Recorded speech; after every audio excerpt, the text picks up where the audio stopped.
আল্লাহ রাব্বুল আলামিন বলেন যারা যাকাত যাদের নিসাব পরিমাণ সম্পদ যাদের হয়ে যাবে, নিসাব পরিমাণ সম্পদ আমি আল্লাহ রাব্বুল আলামিন যাদেরকে দিয়েছি, এই নিসাব পরিমাণ সম্পদ থাকার পরেও যারা যাকাত দিবে না তারা কখনো ঈমানদার হতে পারে না। কথাটা ঠিক কিনা? আমি যাদেরকে নিসাব পরিমাণ সম্পদ যাদেরকে দিয়েছি সেখান থেকে তারা যাকাত দিবে এবং পবিত্রতা কাজের কর্মতৎপর হবে, এটাই হলো একজন ঈমানদারের বৈশিষ্ট্য। কিন্তু আমার দেশে যাকাত হলো কি লুঙ্গি, গামছা, শাড়ি, ঠিক না? যাকাতের 8টি খাতের ভিতরে একটা খাত করে ফেলেছে, করেছে না? 8টি খাতের বাইরে নিজেরা একটা খাত তৈরি করে ফেলেছে, কি গরিব গুবরদের শাড়ি দিতে হবে, লুঙ্গি দিতে হবে, গামছা দিতে হবে। বলেন তো এটাই কোরআনের ভিতরে কোন জায়গায় আছে? হুজুররা যখনই বলতে চায় তখনই হুজুরদের দোষ।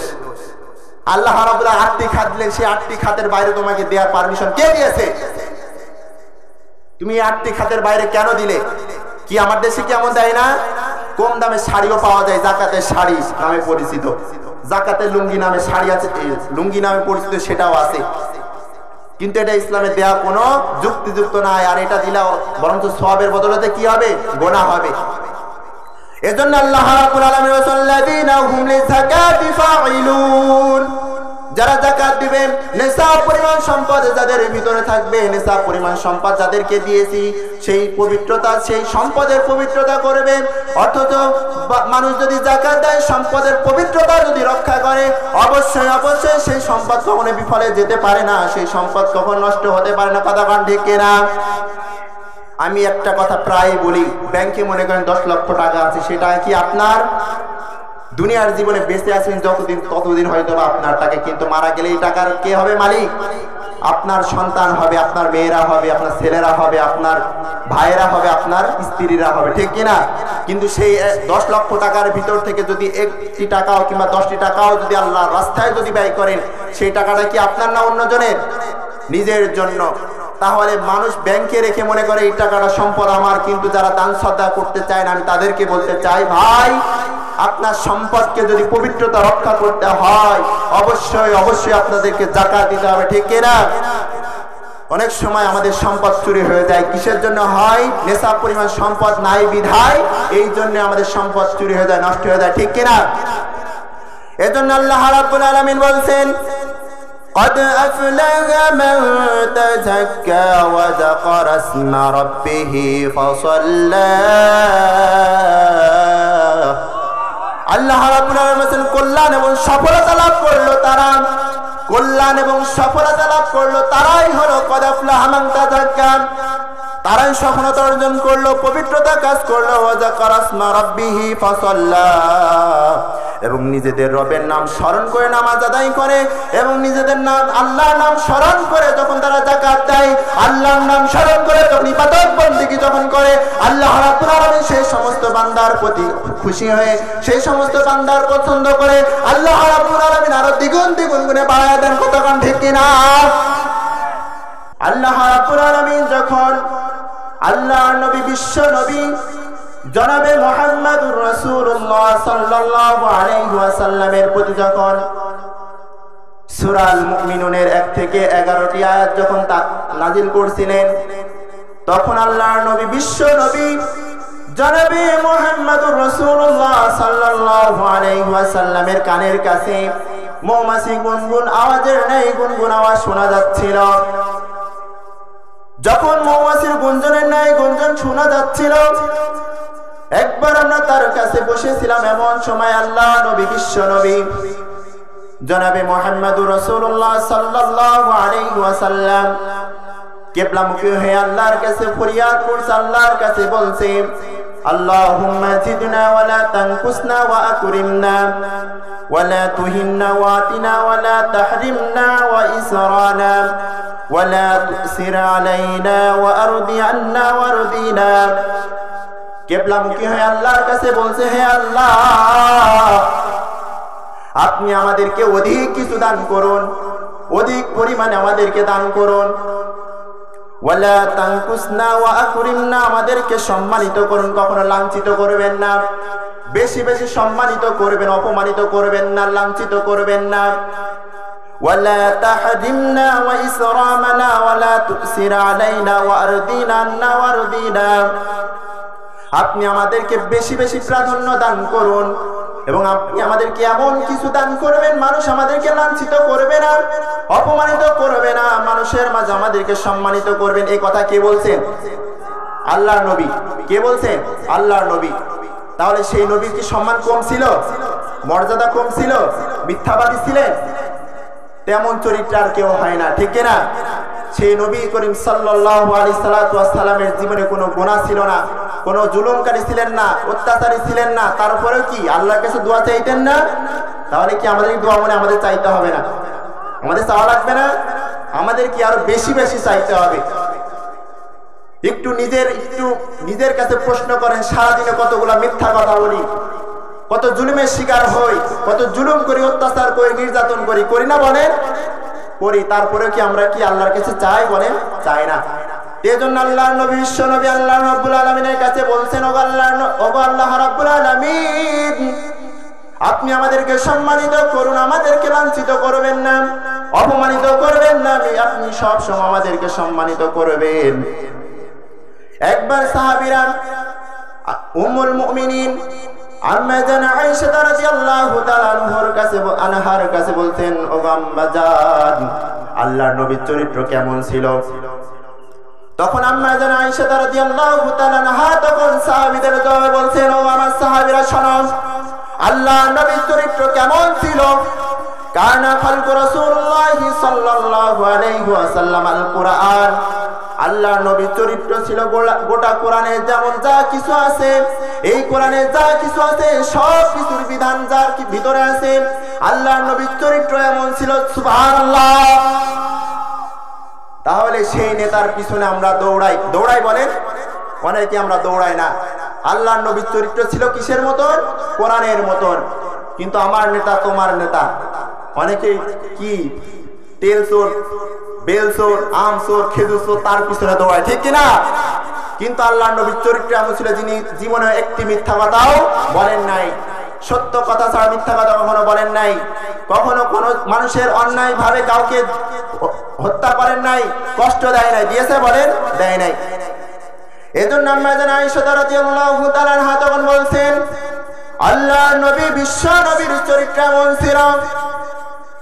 গোটা কোরআনের ভিতরে আল্লাহ রাব্বুল আলামিন সূরা আল মুমিনুনের ভিতরে যে কয়টা আয়াত নাযিল করেছেন, যতগুলো গুণের কথা বলেছেন, এই সমস্ত গুণের কথা সব কিছু আল্লাহর নবী, বিশ্ব নবীর মধ্যে ছিল। তিনি কখনো এর বাইরে যাইতেন না। আল্লাহ রাব্বুল আলামিন যা কিছু বলেছেন, যা কিছু করতে বলেছেন, সব কিছু তিনি করতেন। এটাই হলো আল্লাহর নবীর চরিত্র। এজন্য আল্লাহ রাব্বুল আলামিন যখন বলছেন, হযরত আম্মা জান আয়েশা রাদিয়াল্লাহু তাআলা থেকে বর্ণনা করেন, আল্লাহর নবী, বিশ্ব নবীর চরিত্র যেমন ছিল, তিনি কোথায় থাকবেন, কোথায় যাবেন, আল্লাহ রাব্বুল আলামিন যখন নিজ হাতে জান্নাত তৈরি করলেন, আদম নামক বেহেশত যখন তৈরি করলেন, আদম নামক বেহেশত তৈরি করার পরে সেখানে ফলমূল যা কিছু গাছগাছালি তৈরি করার দরকার তৈরি করলেন, নরসমূহ তৈরি করলেন। করার পরে আল্লাহ রাব্বুল আলামিন বলছেন, তোমরা কথা বলো। সেই আদম নামক বেহেশত, সেই ফলমূল, সেই গাছগাছালি তখন বলে উঠল, কদ আফলাহাল মুমিনুন। আল্লাহ রাব্বুল আলামিন যখন বললেন তোমরা কথা বলো, তখন সেই জান্নাতে, আদম নামক জান্নাত তখন কথা বলল। জান্নাতের ভিতরে যত ফল ফলাদির গাছ, যত পাকপাখালির গাছ, নহর সমূহ সবকিছু তখন বলল, কদ আফলাহাল মুমিনুন। মুমিনরা সফলতা অর্জন করেছে, মুমিনরা সফল কাম হবে যারা এই দুনিয়ার জীবনে, যারা মুমিন। সূরা আল মুমিনুনের 1 থেকে 7 নম্বর গুণ পর্যন্ত যারা নিজেদের জীবনকে বাস্তবায়ন করবে, নিজের জীবন দ্বারা মানবে, তাদেরকে এই আদম নামক জান্নাতের ভিতরে, তাদের জান্নাতের ভিতরে রেখে দেওয়া হবে। সুবহানাল্লাহ। আজকে আপনাদের সামনে সূরা আল মুমিনুনের 1 থেকে 7 নম্বর গুণের কথা বলবো, শুনবেন তো সবাই? সূরা আল মুমিনুনের 1 থেকে 11 নম্বর আয়াতের ভিতরে আল্লাহ রাব্বুল আলামিন মুমিনদেরকে কয়টা গুণের কথা বলেছেন?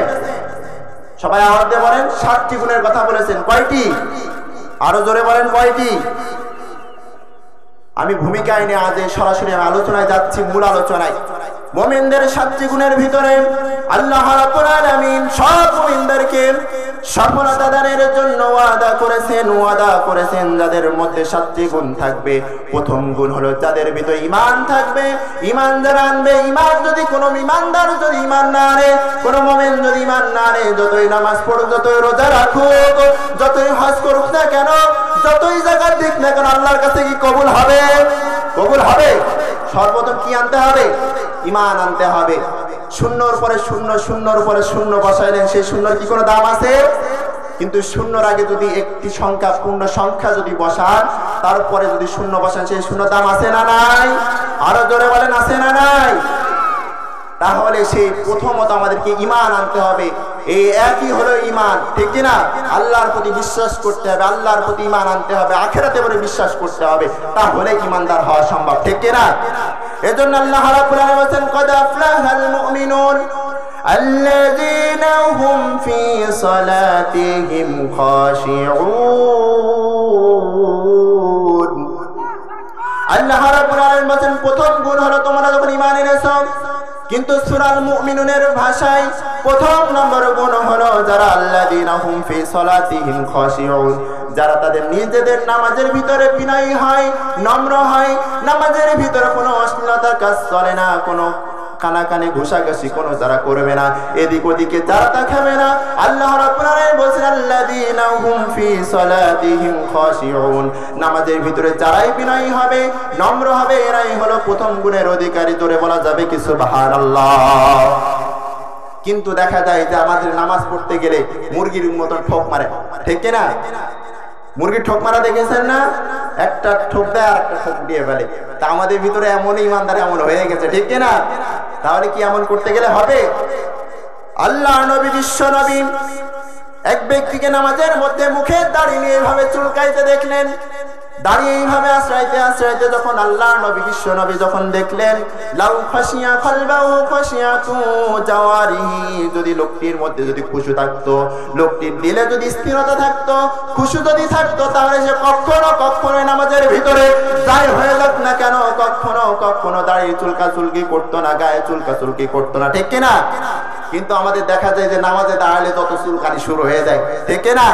বেগুন খাইলে অন্তত এত চুলকায় না, নামাজের মধ্যে যত চুলকানি দেয়। তাহলে নামাজের ভিতরে কি চুলকানো যাবে? চুলকানো যাবে না।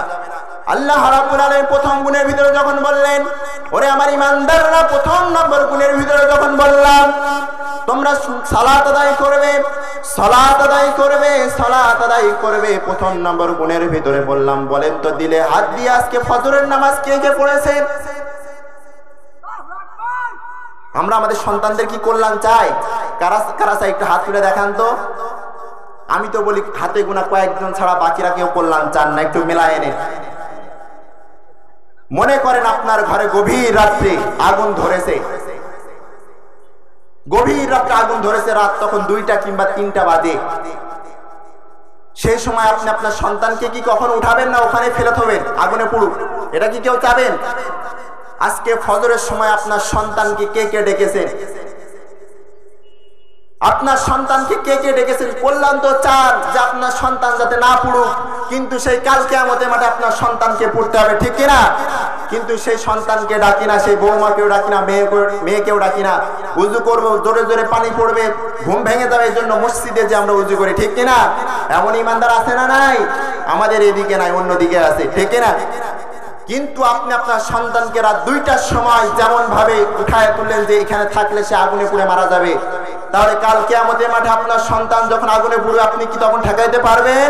পারবেন না। তাহলে কেন আপনার সন্তানকে ডাকলেন না?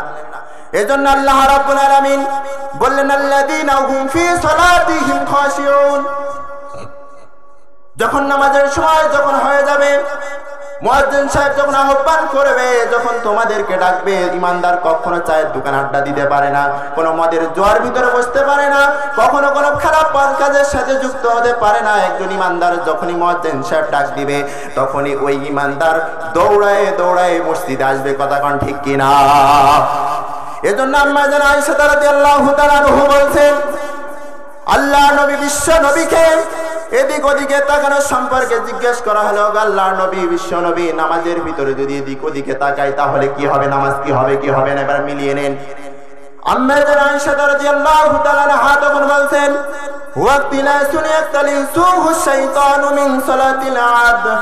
যে সমস্ত মানুষ নামাজের ভিতরে এদিক ওদিক করবে, এমনি তাকাবে, অমনি তাকাবে, উপরে তাকাবে, নিচে তাকাবে, সামনে তাকাবে, ঘড়ির দিকে তাকাবে, তখন আল্লাহর নবী বিশ্ব নবী বলছেন ওই সমস্ত মানুষের উপরে শয়তানের থাবা পড়েছে। এই জন্য সেই নামাজের ভিতরে এদিকে তাকাই, ওই দিকে তাকাই, সামনে তাকাই, উপরে তাকাই, পিছনে তাকাই, মনে আমাদের এইদিকে, মনে এদিক ওদিক তাকানো লোক মনে হয় নাই, আছে এদিকে, আছে এদিকে।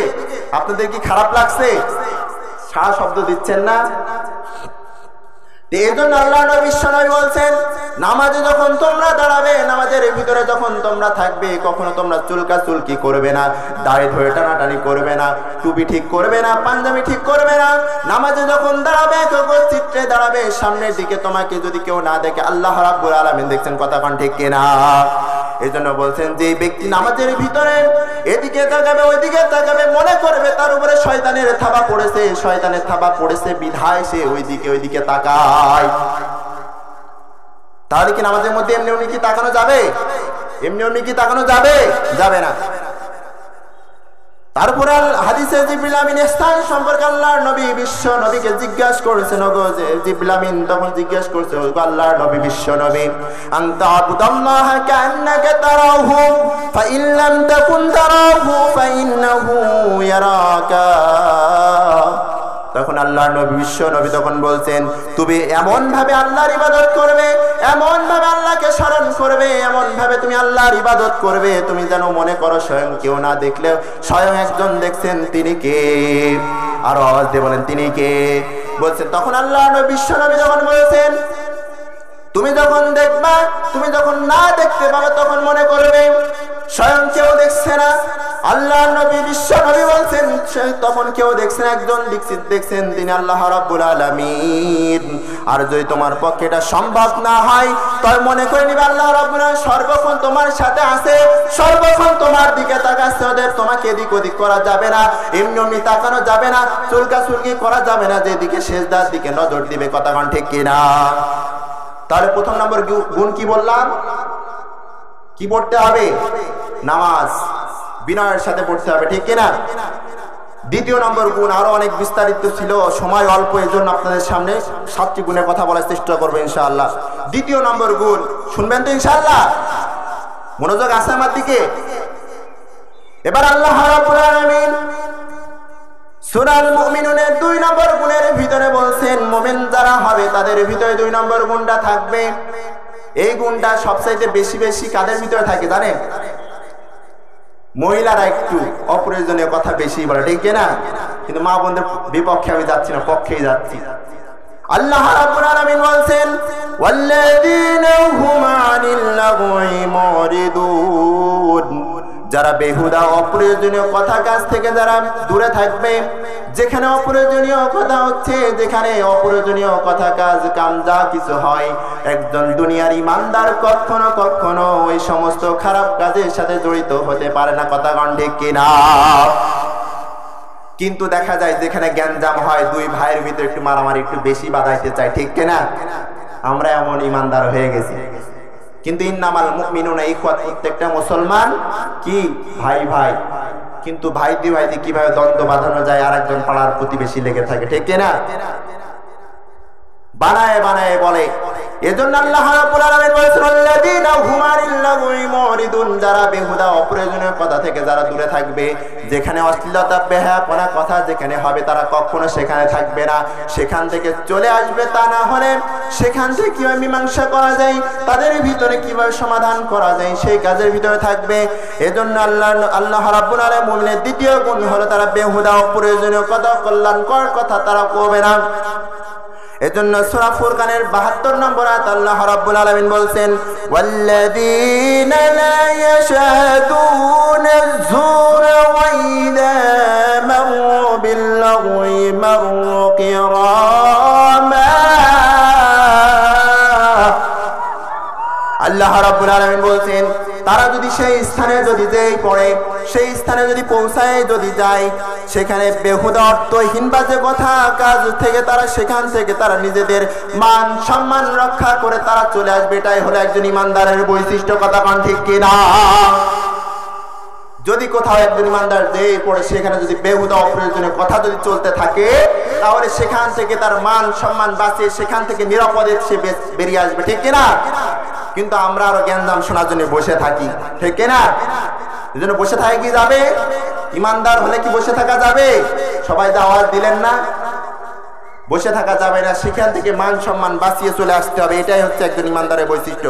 আল্লাহ নবী, বিশ্ব নবী জনাবে মুহাম্মদুর রাসূলুল্লাহ সাল্লাল্লাহু আলাইহি ওয়াসাল্লাম বলতেন, ইসলামুল মারআ তারাকাহু মা লা ইয়ানাইহি, অপ্রয়োজনীয় বিষয় দিয়ে যারা ত্যাগ করবে, ইসলামে এটাই হলো সৌন্দর্য মণ্ডিত হতে থাকে। যারা যেখানে যেখানে অন্যায় হবে, অশ্লীলতা হবে, বেহায়াপনা হবে, অশ্লীল কথা কাজ যেখানেই চলবে, যারা ওখান থেকে দূরে সরে আসবে, ওখান থেকে যারাই সরে আসবে, ইসলামের ভিতরে এটাই হলো সবচাইতে সৌন্দর্য মণ্ডিত। কিন্তু যারা ওখানে থাকবে, যেখানে কথা শুনবে, আর মানুষের ভিতরে যারা ক্লিক লাগাবে, বিভিন্ন মানুষের সাথে গ্যাঞ্জাম বাঁধানোর চেষ্টা করবে, এরা কখনো ইমানদার হতে পারবে না। মুনাফিক হয়ে তাদেরকে মৃত্যুবরণ করতে হবে। কথা কোন ঠিক কিনা? আমার দেশে মুনাফিক আছে না নাই? কাফের মুশরিক আছে না নাই? তারা সব সময় চায় যে ইসলামের একটু ফাটল ধরানো, মানুষের ভিতর কিভাবে জ্ঞানজাম বাঁধানো, সেই তারাই ওরা থাকে, ঠিক কিনা? এজন্য আল্লাহ নবী, বিশ্ব নবী বলেছেন, অপ্রয়োজনীয় বিষয় যখন তাদের সামনে হবে, সেখান থেকে তারা ত্যাগ করে যখন চলে আসবে, সেখান থেকে হয়তোবা যখন জ্ঞানজাম হবে, মানুষ যখন সেখানে থাকবে, সেগুলো শুনতে খুব ভালোই লাগে। কিন্তু আসলে সেগুলো শুনতে ভালোই লাগে, এর জন্য সেখানে শয়তান আছে বিধায় ভালো লাগে, ঠিক কিনা?